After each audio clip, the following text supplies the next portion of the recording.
For thousands of years, humanity has looked up. We scan the night sky with telescopes, searching for radio signals, for signs of life, for the creators who might one day return from the stars. We are obsessed with the idea that the answer to our origins lies in the infinite void above our heads. But what if we have been looking in the wrong direction? What if the greatest secret of our planet isn't hidden in the darkness of space, but in the darkness beneath our feet? We know that the Earth is a violent, unstable machine. We know that roughly every 12,000 years, a cataclysm resets the surface, floods, ice ages, solar flares that scorch the skies. If a high civilization existed during the last great cycle and they saw the end coming, they would have faced a choice: escape to the stars or dig. Space is cold, distant, and hostile. The Earth's crust, however, is thick, warm, and protective. A logical species wouldn't build spaceships, they would build bunkers. And across the globe, there is terrifying evidence that something or someone did exactly that. They didn't leave, they went down. Let us look first at Derinkuyu in the Cappadocia region of modern-day Turkey. History books will tell you this was a hiding place for early Christians fleeing persecution. They describe it as a temporary shelter. But look closer at the engineering. This is not a cave. It is not a hole in the ground dug by frightened farmers with copper chisels. Derinkuyu is an archaeology. It descends 18 stories into the bedrock, deep enough to house 20,000 people, along with their livestock and food stores. But the depth is not the mystery. The mystery is the technology. The city possesses a ventilation system so advanced that even at the deepest levels, the air is fresh and circulating. The shafts are cut with mathematical precision to prevent sabotage from above. The water wells are engineered to remain independent of the surface water table, protecting the inhabitants from poisoning during a surface war or fallout. And then there are the doors. Massive circular millstones weighing hundreds of tons, designed to be rolled shut from the inside. These are not the architectural choices of a primitive culture hiding from a raiding party. These are the design choices of a civilization preparing for an extinction-level event. A civilization that planned to stay underground not for weeks, but for generations. And Derinkuyu is connected to other underground cities by tunnels that stretch for miles, a subterranean highway system that we are only just beginning to map.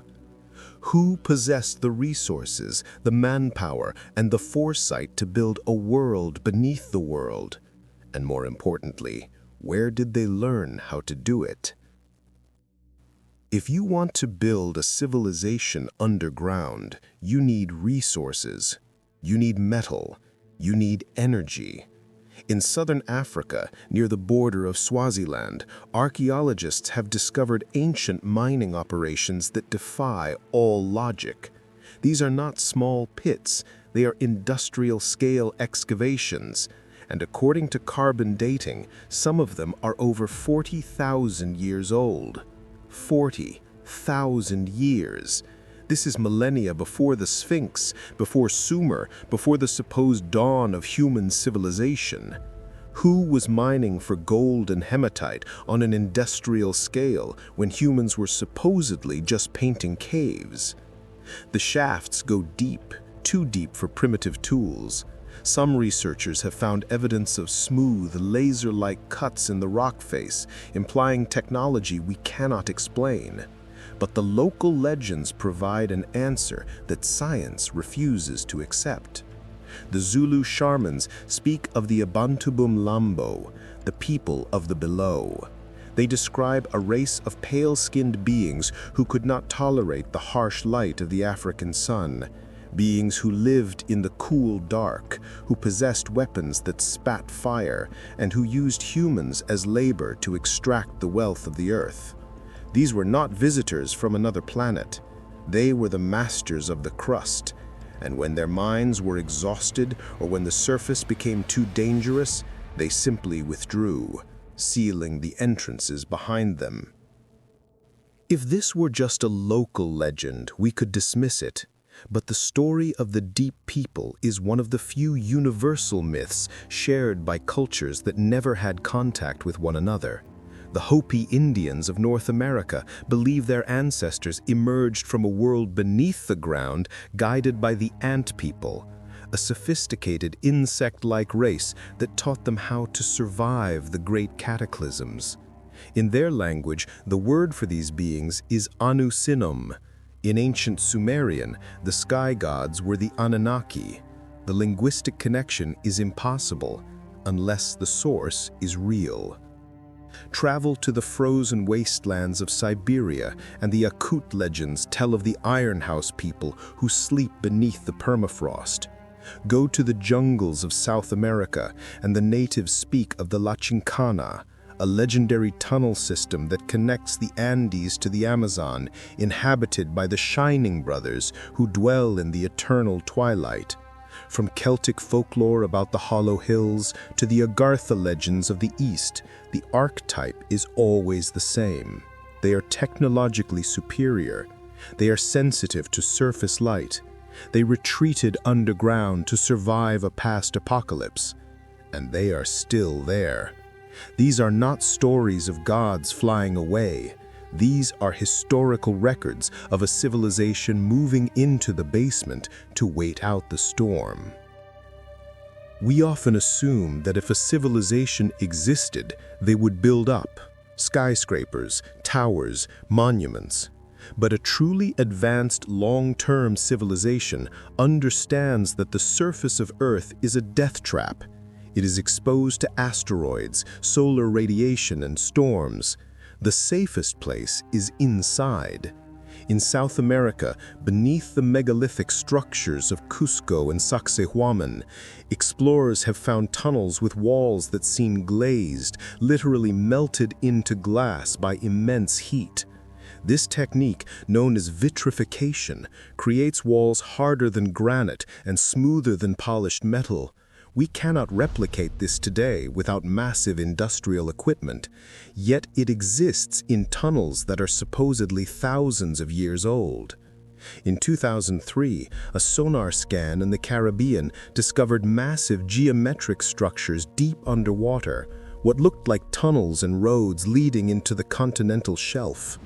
In Bosnia, beneath the so-called pyramids, there is a labyrinth of tunnels filled with ceramic megaliths that emit electromagnetic frequencies. We call these tombs or temples because we lack the imagination to see them for what they are: infrastructure, air ducts, transit lines, energy conduits. We are like children playing in the ruins of a nuclear power plant, worshiping the cooling towers because we don't understand the machine beneath. Humanity didn't build these networks, we found them. We repurposed the upper levels, the entryways, but the deep system remains unexplored, blocked off by cave-ins or by design. So let us ask the dangerous question: what if they didn't die out? If a civilization survives the Great Reset by moving underground, they would evolve differently. Over 10,000 years in the dark, their eyes would adapt to low light, becoming large and sensitive. Their skin would lose its pigment. Their technology would focus on geothermal energy, resonance, and recycling. They would become masters of genetics and sustainability. They would not need to burn oil or chop down forests. They would live in perfect equilibrium with the planet's core. And they would be watching us. To them, we are the surface dwellers, the volatile, short-lived, violent species that breeds like rabbits and destroys the garden above their roof. We are the anomaly. We are the ones living in the danger zone. Perhaps the UFOs we see emerging from our oceans and disappearing into mountains are not visitors from Alpha Centauri. Perhaps they are just the neighbors checking the weather. The Earth is 4,000 miles deep. We have barely scratched the first few miles. There is more room below us than there is habitable land above us. If the cycle of 12,000 years is real, and if we are approaching the next reset, the builders of the deep Earth know it. They are safe in their ark of stone, listening to our footsteps above, waiting for the silence that follows the fire. They are not ancient history. They are the backup plan. And when the sky falls, they will be the only ones left.